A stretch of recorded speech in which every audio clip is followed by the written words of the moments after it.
Joining us next is Adwaita Kala, screenwriter and author and a prominent voice on women's rights issues. Adwaita, thank you so much for joining us this evening. I don't know where to begin with this story.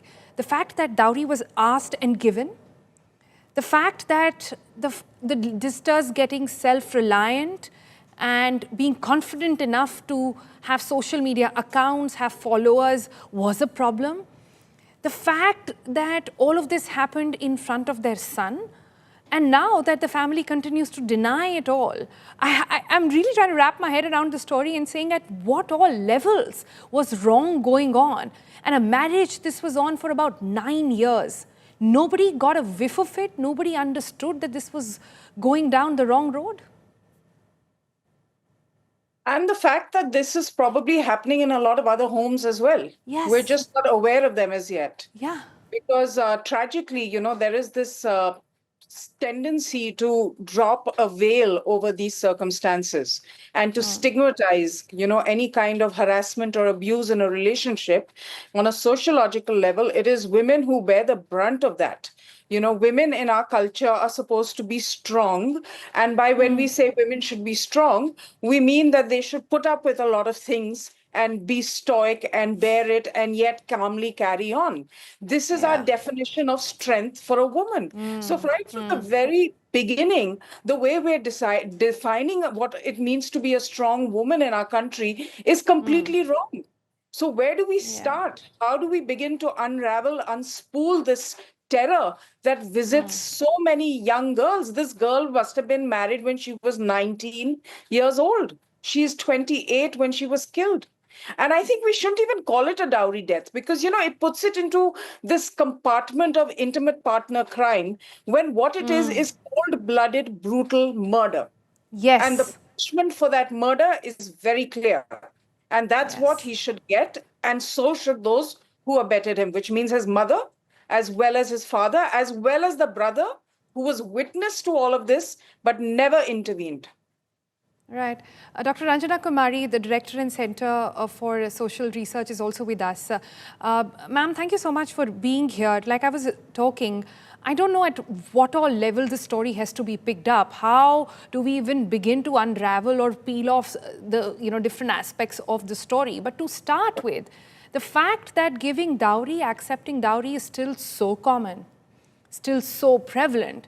Shouldn't that be the first red flag that we look at in any relationship which is said to be doomed in a way?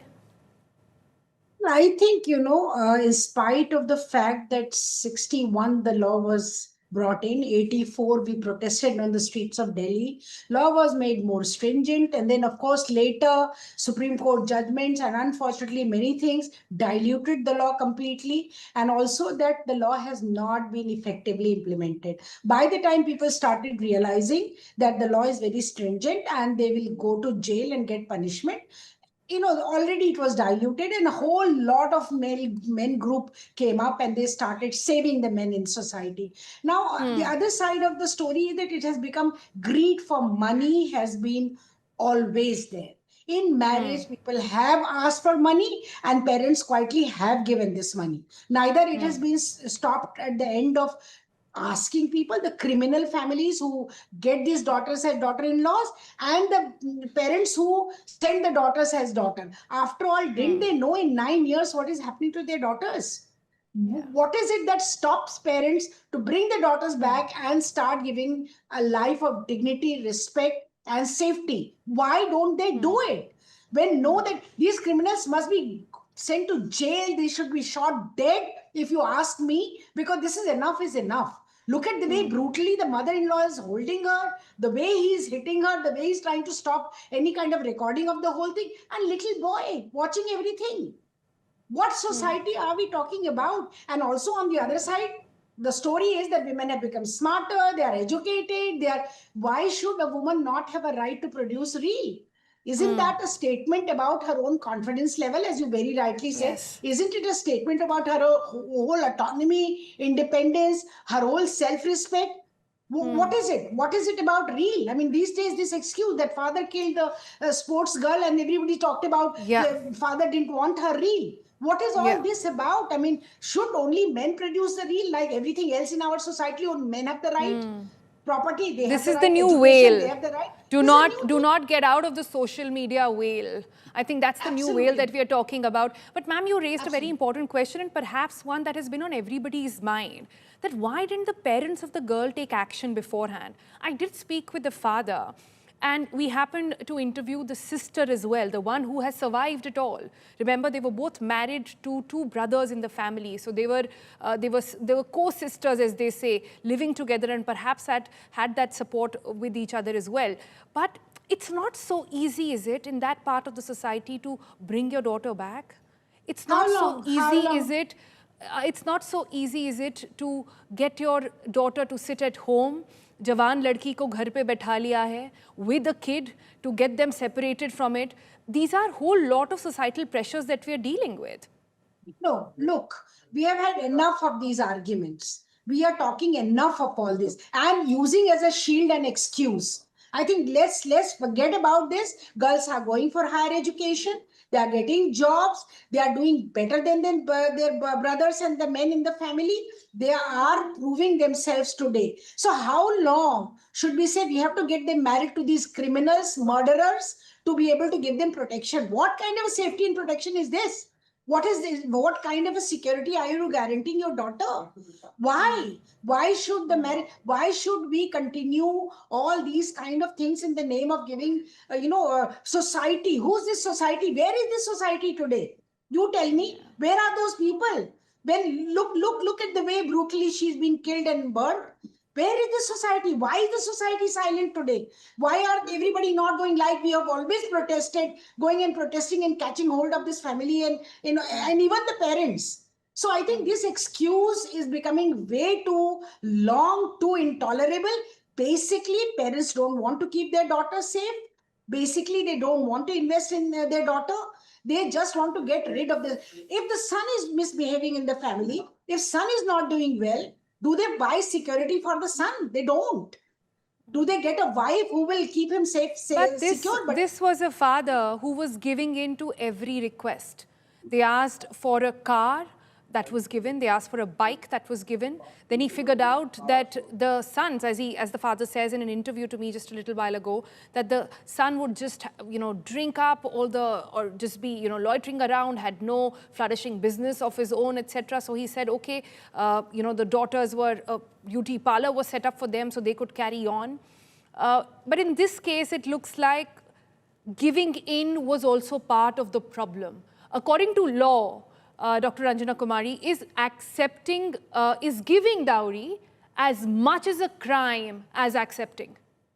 absolutely. Absolutely. Somebody should, and when the law was made, this was ensured by women's groups that giving is as much as a crime, because instead of giving share in the property, parents would take, or the brother, whosoever is in the house, all the men will say, oh, we gave all this in marriage. And so, why should she come back and claim anything in the family's property? But this is totally wrong. Don't give a penny. Put the money in her name. Give her share in the property. We have been saying it all along. And I think I feel very sorry for the parents who've lost their daughter in such a brutal, criminal manner. I feel bad for them. But I am today very angry because, when 40 years back I wrote Brides Are Not for Burning, and going door to door, house to house, studying these cases of dowry, having gone through so many cases of dowry as Mahila Dakshata Samiti vice president, having even till date we are dealing with dowry cases, and in response, what do we get? We get galis. People call us all kinds of names for saying that, oh, smart women, look at the way women are trying to even get my old mother-in-law getting in jail. Look at all these old people languishing in jail. What is this mother-in-law doing? What is she doing in this whole case? So I feel that, as a society, let us say that let's change the narrative. Don't say women are smart. Say women are suffering, women are facing violence, and we need to do something about that. We have to stop it at all costs. Let the topmost leadership of this country today get up and say, this is totally unacceptable. I think let the UP chief minister say, this is totally unacceptable. This should not be tolerated in our state. Why are we not doing anything serious about it? Yeah. Adwaita has a point to make. Adwaita, also, she's right. Dr. Ranjana Kumari is right when she says the outrage is very limited to the area, perhaps. There will be aghast, views that we will see on Twitter, etc. But we are not seeing a nationwide campaign. We are not seeing people come together. We are not seeing women to say, this is not on. It cannot be done. You cannot be burnt alive in front of your son, for God's sake. For all you wanted to do was be financially independent, do something of your own, and you were confident enough to put yourself out there in front of social media.